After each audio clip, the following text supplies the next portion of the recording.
Gloire à Dieu. Je m'appelle Bruno et on m'a donné 5 minutes. En tout cas, je suis vraiment encouragé de voir tout ce monde. C'est vraiment magnifique ce que le Seigneur y fait. Et vraiment, on est encouragé. On est encouragé de voir tout le monde venir de toute la France, de toute la francophonie, même certains qui ont voyagé de plusieurs pays. C'est vraiment magnifique. En tout cas, toute la gloire à Dieu. Et j'espère que vous allez être encouragés. En tout cas, je sens que le Seigneur, il veut parler à quelqu'un aujourd'hui. Je sens que le Seigneur, il veut se révéler davantage à ses fils et à ses filles aujourd'hui. Et ces temps-ci, le Seigneur me disait qu'il y a un vent de réveil qui est en train de se lever en ce moment. Il y a une bataille dans le ciel qui est en train d'être gagnée par les anges. Mais la question est, est-ce que toi tu fais partie de cette armée? Est-ce que toi tu fais partie de l'armée de Jésus-Christ? Ce qu'on a oublié à l'heure actuelle, c'est la crainte de Dieu. On t'a tellement minimisé, on t'a tellement mis les faiblesses devant toi que tu ne vois que cela. Tu étais comme David, où son frère pouvait lui dire, mais qui es-tu toi devant ce Philistin? Qui es-tu? Que vas-tu faire? Tu es venu par orgueil, tu es venu par malice, tu n'es pas venu parce qu'on t'a demandé de venir? Non. Mais David, son seul objectif, c'était de plaire à Dieu. La seule chose que David voulait, et ça c'est important, c'était simplement craindre Dieu. Et c'est ce que le Seigneur nous prépare en ce moment. Vraiment le craindre davantage parce qu'il revient. Et seuls ceux qui ont préparé leur cœur pourront être enlevés avec lui. Et ça ne commence pas forcément devant les hommes. Ça ne commence pas devant souvent cette gloire qu'on recherche. Mais ça commence déjà dans l'intimité, dans ta chambre. Ça commence dans l'intimité entre toi et le Père. Parce que David, il n'a pas été devant Goliath et on a dit « Ah, c'est un grand homme ». Il a d'abord tué l'ours et le lion. Et ce n'était pas devant les hommes. C'était devant Dieu lui-même. Et c'est ce que Dieu t'invite à faire aujourd'hui. Sois comme ces hommes, Shadrach, Meshach et Abednego, où devant le roi Nabuchodonosor, on leur dit de plier le genou. Ils n'ont pas plié. Ils ont dit, le Seigneur, nous n'avons même pas à te répondre là-dessus. Nous n'avons même pas à te répondre que si on va plier ou pas le genou. Tu le sais déjà. Pourquoi? Parce que la crainte qu'ils avaient dans leur cœur, la crainte de Dieu était plus grande que la crainte de ce roi lui-même. Et c'est ce que Dieu te demande. Il te demande que davantage tu aies cette crainte-là. Parce que quand Dieu va revenir, il va regarder dans les yeux, il va voir ceux qui ont la foi et ceux qui ne l'ont pas. Parce que beaucoup jouent avec Dieu. Beaucoup croient que rien que le fait de venir ici, ça les fait monter au ciel. Mais non. Parce qu'après ce programme, tu vas retourner chez toi. Qu'est-ce que tu vas faire? Ça, c'est la vraie question que tu dois te poser. Qu'est-ce que tu vas faire? Est-ce que tu auras l'audace de parler? Est-ce que tu auras l'audace d'arrêter toutes tes passions, toutes les choses qui t'accaparent, toute la distraction? Est-ce que tu vas laisser le Seigneur Jésus t'utiliser comme lui, il veut t'utiliser? Pas comme tous ces hommes de réveil, tous ces hommes qu'on a l'impression qu'ils sont intègres, mais au fond d'eux, si on creuse un peu, il n'y a rien. C'est vide. C'est des tombeaux blanchis. Ce qu'on peut appeler à l'heure actuelle des églises néons. On fait pousser des néons. On croit que Dieu est là-dedans. On appelle ça des atmosphères de gloire, je ne sais quoi. Mais moi, j'aimerais te dire que Dieu est en train vraiment de lever cette armée-là. Et il regarde dans ton cœur, il regarde dans le cœur de chacun. Et il est en train de te dire, mon fils, lève-toi. Ma fille, lève-toi. Sois ensemencée par l'Esprit de Jésus-Christ.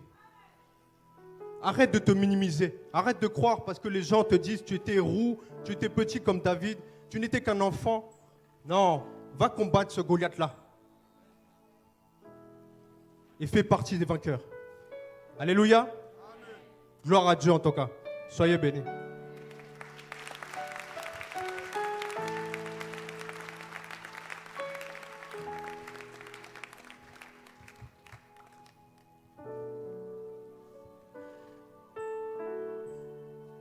Alléluia. Est-ce qu'on peut acclamer Jésus, s'il vous plaît?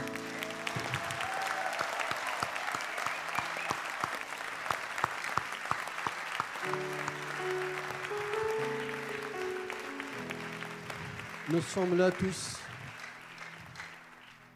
pour élever son nom. Nous sommes là tous parce qu'il nous a touchés. Nous sommes là tous parce qu'il nous a atterrés de quelque part. On entend parler de Dieu. On entend souvent Dieu partout, dans plusieurs religions. Et ils nous disent, c'est ça le Dieu. J'étais dans l'islam, on m'a dit Allah, c'est le Dieu. Dans le catholicisme, dans lequel ma femme, elle était, ils lui disent, il y a le Père, il y a le Fils, il y a le Saint-Esprit. Dans d'autres, dans le judaïsme, ils ont un Dieu qui doit les délivrer. Comment? Ils attendent le feu qui descend du ciel.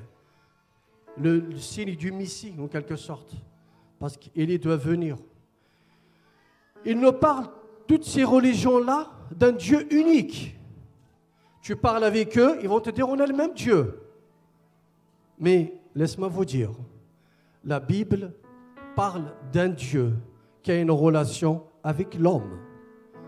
Non pas d'une religion qui maintient chaque groupe dans son côté en lui disant c'est toi qui détiens la vérité. Tu pries, Dieu il entend.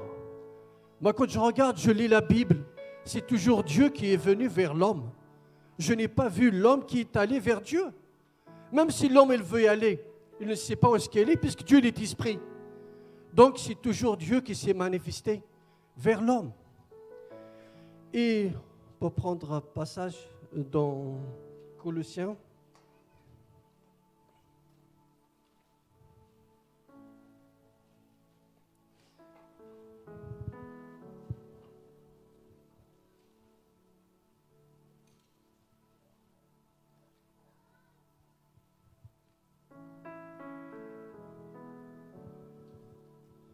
Colossiens 1, verset 16, « Car en lui ont été créées toutes les choses qui sont dans les cieux et sur la terre, les visibles, les invisibles, soit les trônes, soit les seigneuries, ou les principautés, ou les puissances. Toutes choses ont été créées par lui et pour lui.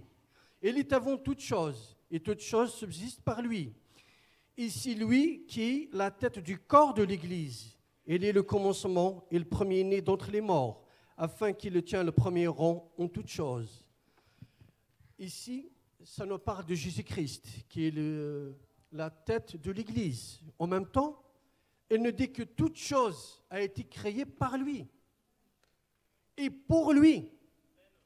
Et quand on prend Genèse, la parole elle dit qu'au commencement, Dieu créa les cieux et la terre. Attendez, là, la parole nous dit que c'est Jésus qui a créé toutes choses. Et dans la Genèse, elle nous dit que Dieu créa les cieux et la terre. Il nous parle bien sûr de la création, les jours de la création et le 7e jour du repos. Et la parole elle nous dit que c'est bien Dieu qui a fait toutes ces choses. Et là, dans Colossiens, elle nous dit que c'est Jésus-Christ qui a créé toutes choses et toutes choses subsistent par lui et pour lui. Il n'y a pas un autre Dieu que Jésus. Moi, on m'a dit dans l'islam que Jésus, c'est juste un prophète. Mais dans la Bible, il est le Tout-Puissant. Il est le créateur des cieux et de la terre. Il est le créateur de toutes choses. C'est normal. Ils ne peuvent pas connaître Dieu. Parce que dans Matthieu 11, verset 27,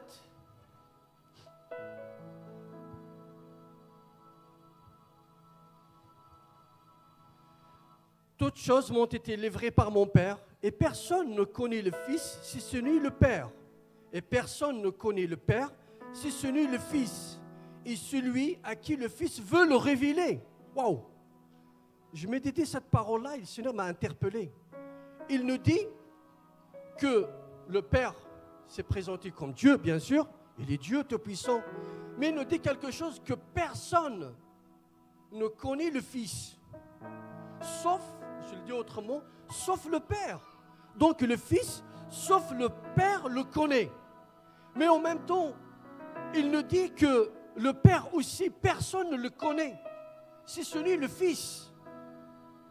En plus, il nous dit que c'est le Fils qui nous révèle le Père. Attendez, il nous dit personne ne le connaît. Mais en même temps, il nous dit que c'est lui qui nous révèle qui est le Père. Alors que le Père, il nous dit, sauf moi, je connais le Fils.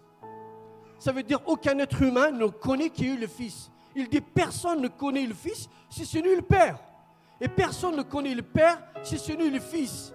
Et le Fils à qui veut le révéler. Donc, le Père, le Fils, pourtant Jésus, il est venu dans la chair. Mais ils l'ont crucifié parce qu'ils ne l'ont pas connu. Jésus, qu'est-ce qu'il a dit aux pharisiens dans Jean 8? Vous ne connaissez ni mon Père, ni moi. Si vous me connaissez, vous connaîtrez mon Père. Donc, la parole, elle nous dit que Dieu s'est manifesté dans la chair. Pourtant, la parole nous dit que c'est lui le Fils. Mais en même temps, on ne le connaît pas. C'est pour cela que l'apôtre Paul, il l'a dit dans 1 Corinthiens 5, il dit, si nous l'avons connu dans la chair, nous ne le connaissons plus ainsi. Donc, il y avait une connaissance, il y avait une révélation quand il était venu. Mais quand il est mort et ressuscité, le Saint-Esprit, il est venu remplir les saints. Ils ne le connaissent plus de la même manière. La preuve, quand les disciples étaient avec Jésus, ils l'ont abandonné. Une simple persécution, ils l'ont abandonné. Pierre qui l'a dit, je ne vais pas te renier devant une femme, il l'a renié. C'est pour dire que nous sommes rien. Personne ne peut se glorifier de dire moi je suis. Nous sommes que poussière. Et quand l'Esprit l'a rempli, il a dit aux pharisiens, c'est vous qui l'avez crucifié. Et ça, cette force, ce courage, il ne vient pas de lui, puisque lui-même il l'a renié. Mais quand il était rempli de l'Esprit de Dieu, il a témoigné, il n'a pas eu peur des hommes. C'est ça en fait. Si nous devons connaître le Père, nous devons nous attendre à la révélation de Dieu par l'Esprit de Dieu. Seul le Fils, tu peux connaître Dieu, nous devons avoir cette relation avec Jésus. Parce que c'est lui qui est toute chose. On est créé pour lui. C'est lui qui nous a créés et on est créé pour lui. Et l'évangile que nous partageons, c'est pour lui. Ça révèle qui? Est-ce que ça révèle le Père? Le Père, c'est une fonction. Ça nous révèle Jésus-Christ.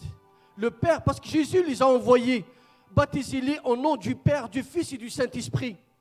On n'a vu nulle part les apôtres baptiser quelqu'un au nom du Père et du Saint-Esprit.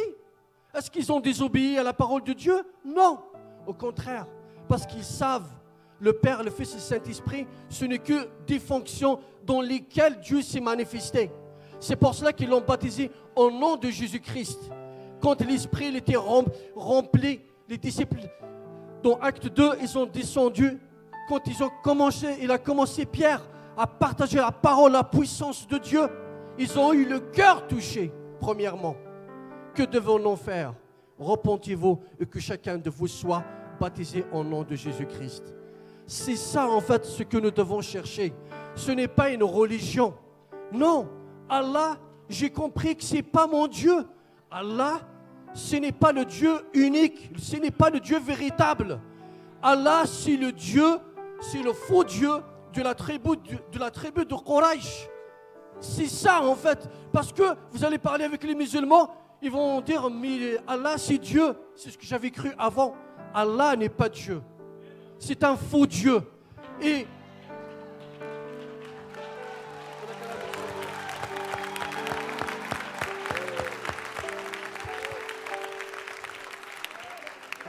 D'ailleurs, le mot Allah, c'est le nom de cette divinité. Allah, ça ne veut pas dire Dieu. Ça veut dire le nom de leur divinité. Non, notre Dieu, c'est Yahweh, qui s'est manifesté en Jésus-Christ.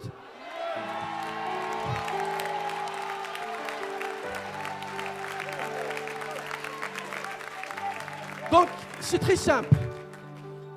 Tu parles avec un musulman, il va te dire Dieu, c'est Allah, toi tu vas dire c'est Jésus. Il va te dire on a le même Dieu, tu lui dis non. Est-ce que Jésus c'est ton Dieu? Il va te dire forcément non. Et bien on n'a pas le même Dieu. Parce que moi, Dieu, il s'est manifesté dans la chair pour me sauver de mes péchés. C'est ça la puissance et la grandeur de Dieu. C'est ça en fait. Toute la grâce et la gloire lui revient. Cherchons ce Dieu, cherchons à développer notre relation avec lui. Repentons-nous à chaque fois je sais pas, comme la parole nous dit, car nous trébuchons. Donc, repentons-nous et avançons avec le Seigneur. Et le Seigneur, il est venu nous prendre. C'est comme un père qui a un enfant qui apprend à marcher. Il le tient la main. Vas-y mon fils, allons de l'avant. Allons de l'avant et laissons Dieu nous révéler la vérité. Témoignons à ceux que vous trouverez pendant vos trajets, votre travail, à qui le Seigneur a permis, mais n'essayez pas de convaincre, parce que c'est Dieu qui convainc. Laissons Dieu faire le travail dans chacun de nous, comme il l'a fait pour nous. Il nous a touchés. Eux aussi, à leur tour, il peut les toucher. Si je vous dis ça, c'est pour prier pour tous ces religieux, pour toutes ces personnes, car c'est des âmes. Tout a été créé par Dieu. Toutes les âmes qui se trouvent, toutes choses, la parole nous dit qu'on vient de le partager, toutes choses a été créées par lui et pour lui. Donc, tout simplement, ils sont dans l'ignorance, comme on l'a été avant. Dieu nous a accordé sa grâce. On n'est pas mieux que quiconque. C'est la grâce de Dieu qui nous a touchés et qui nous change, tout simplement. Et on lui rend grâce à lui seul. Témoignons de l'amour envers toutes ces personnes et prions pour ces personnes. Et laissons Dieu faire l'œuvre dans chacun d'entre eux, comme il le fait en nous aussi. Parce qu'il a dit allez. Donc partageons. Ce n'est pas à nous de convaincre. Laissons Dieu convaincre. Que toute la grâce lui revient. Au nom de Jésus. Amen.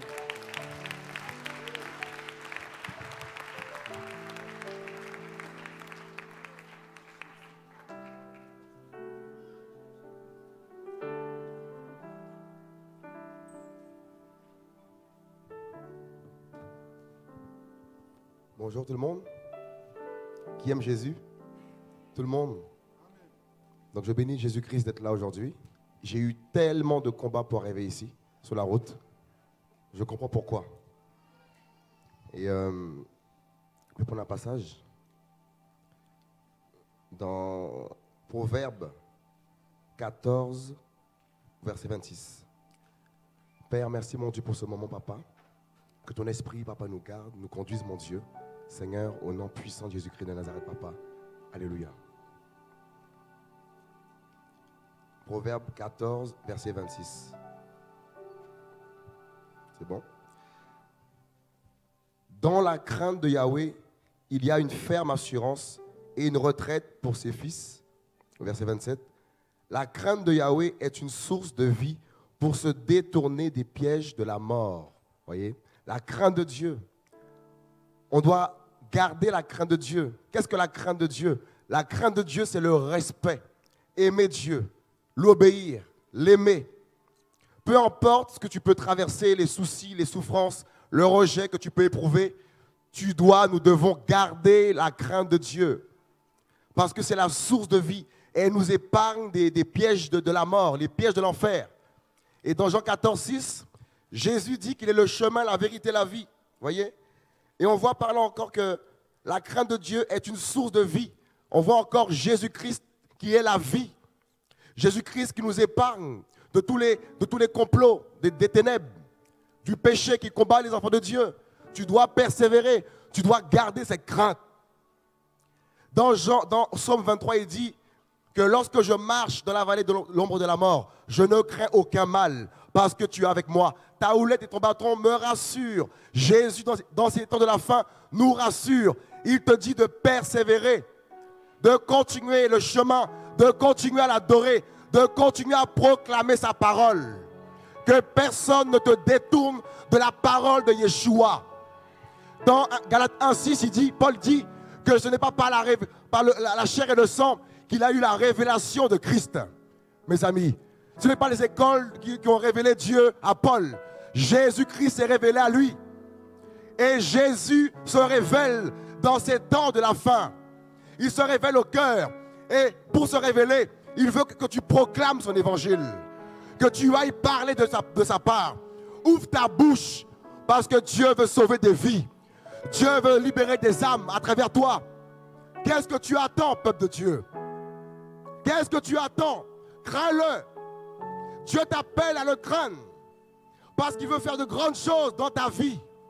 Il est temps d'avoir les yeux fixés vers Jésus. Tes combats qui te combattent, laisse-les à côté. Laisse toutes ces choses à côté et reste fixé vers Jésus. Mes amis, lui qui suscite la foi, l'espérance. Le monde s'écroule, mais Jésus, waouh, Jésus emmène l'espoir, l'assurance. Lève les yeux vers Yeshua, le bon berger, celui qui nous garde. Il est Dieu, Jésus est Dieu. Mes amis, lorsque nous avons la révélation de Christ, mes amis, tu seras de l'assurance. Tu vas marcher dans la paix. Face aux soucis, face aux nouvelles, tu ne vas pas trembler. Mais tu vas garder sa parole. Parce que tu le crains. Parce que tu l'adores. Mes amis, c'est le temps d'adorer Jésus. C'est le temps de prier Jésus. C'est le temps d'adorer Jésus. Car des forteresses sont ébranlées. Lorsque le peuple de Dieu, mes amis, est dans l'unité avec Yeshua, il se passe des choses. Il se passe de grandes choses dans ta famille. Il se passe des choses dans ta vie. Adore Jésus. Dieu revient. C'est le temps, Église. C'est le temps de proclamer le véritable nom de Dieu. Jésus. Le nom de Dieu, c'est Jésus. Yahweh, venu en chair pour nous libérer, pour nous réformer, pour nous conduire dans les sentiers de la justice, mes amis. Dans Somme 119, verset 105, il dit quoi? Ta parole est une lampe à mes pieds, une lumière sous mes sentiers. On a besoin de la lumière. Et qui est cette lumière? Dans Jean, il dit, il est la lumière du... Adorons-le. Alléluia.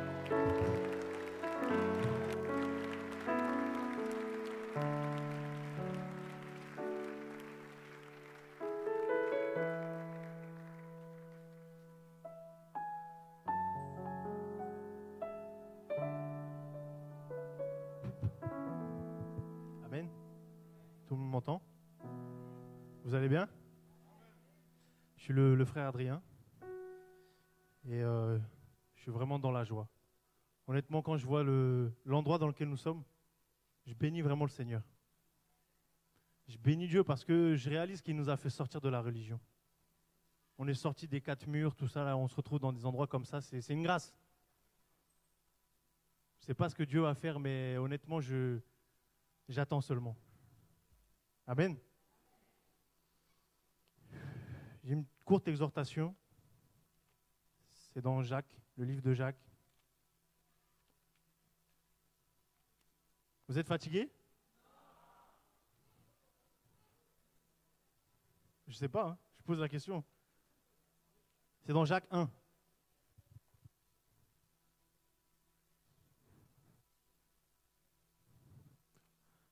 À partir du verset 21.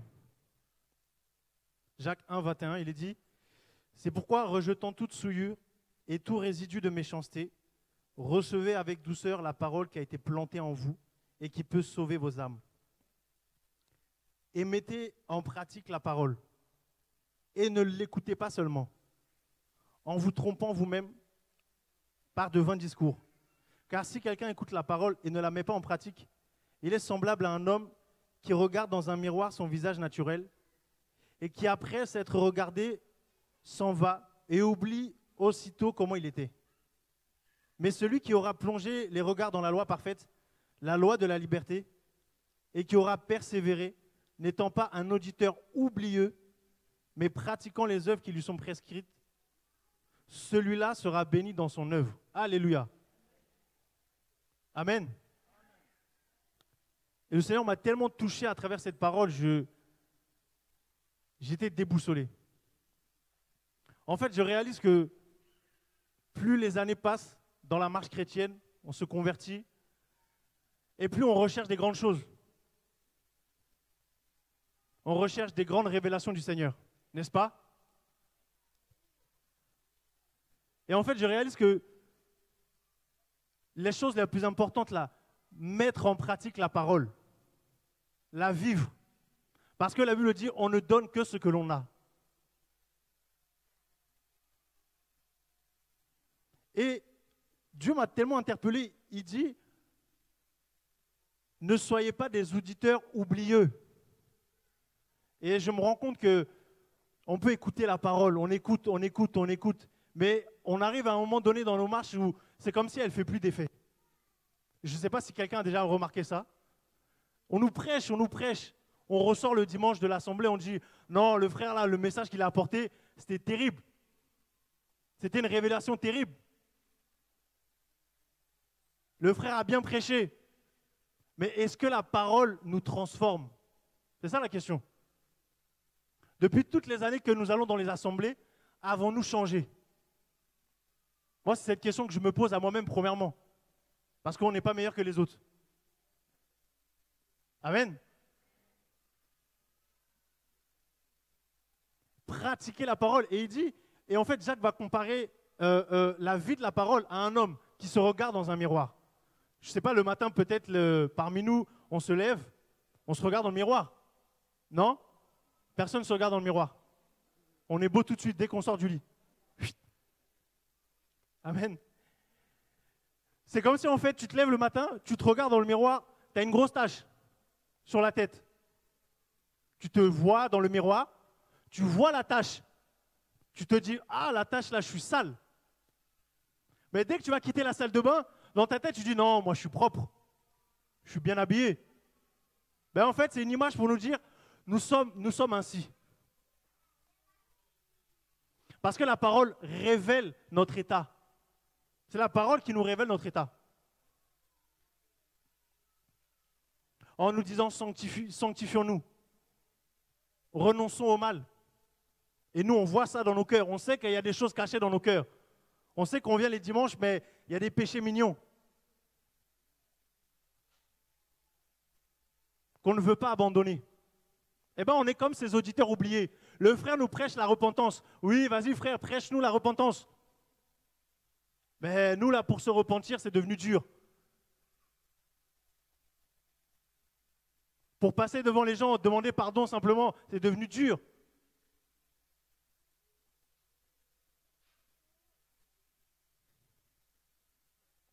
Pour s'humilier. Alors qu'au début, quand on se convertit, là, on a un cœur d'enfant. On est humble. Dès que quelque chose ne va pas là, on dit « Ah, pardon frère, désolé, je me repens ». C'est-à-dire on a cette facilité. Mais quand on a 10 ans de conversion là, ou 5 ans, même 5 ans, waouh. Pour s'humilier devant un frère, c'est compliqué. Pour s'humilier devant l'assemblée. Devant même des païens. Oh non, de toute façon, c'est des païens. Ils ne sont même pas convertis. Qu'est-ce que moi, je vais aller demander pardon? On commence à avoir des langages comme ça. Alors qu'on oublie la grâce que Dieu nous a faite. On était sales. On se regardait dans le miroir, sale comme on était, mais on disait non, on va en boîte de nuit, on est bien habillé, tout ça. Et on était sale devant Dieu. Et là, le Seigneur, il compare la parole à une semence. La parole, elle est plantée dans nos cœurs. Et vous savez, une semence, c'est appelé à grandir. Parce que tu mets une semence en terre, si elle ne donne jamais rien, c'est que la graine était morte. Et bien, Dieu veut planter sa parole dans nos cœurs. Et la parole, elle est censée grandir, croître. C'est-à-dire, elle produit du changement. Voilà pourquoi ma prière, c'est que Dieu dispose nos cœurs. De sorte qu'aujourd'hui, demain, dans les jours à venir, lorsqu'on entendra la parole, ben, elle produise quelque chose. Ce n'est pas l'homme qui produit quelque chose, ce n'est pas l'homme qui produit le changement, c'est la parole. Parce que la parole, c'est Jésus. Alléluia. C'est elle qui nous façonne.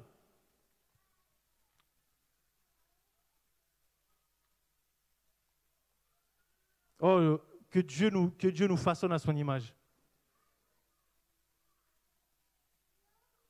Et qui produise en nous la vie. Comme disait le frère, Jésus, c'est la vie. Donc quand il met sa graine là, ça produit en nous la vie de Dieu. La consécration, la prière.